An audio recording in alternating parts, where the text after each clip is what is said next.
ഒരു വിവാഹം നടക്കാൻ. വധു ഈ ജാനകി, വരൻ ഈ രാവണൻ.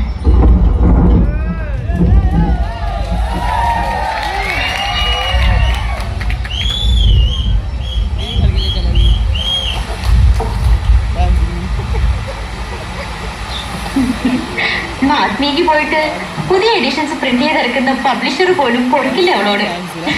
ഇതിഹാസമാണ് മാറ്റി എഴുതാൻ ശ്രമിക്കുന്നത്.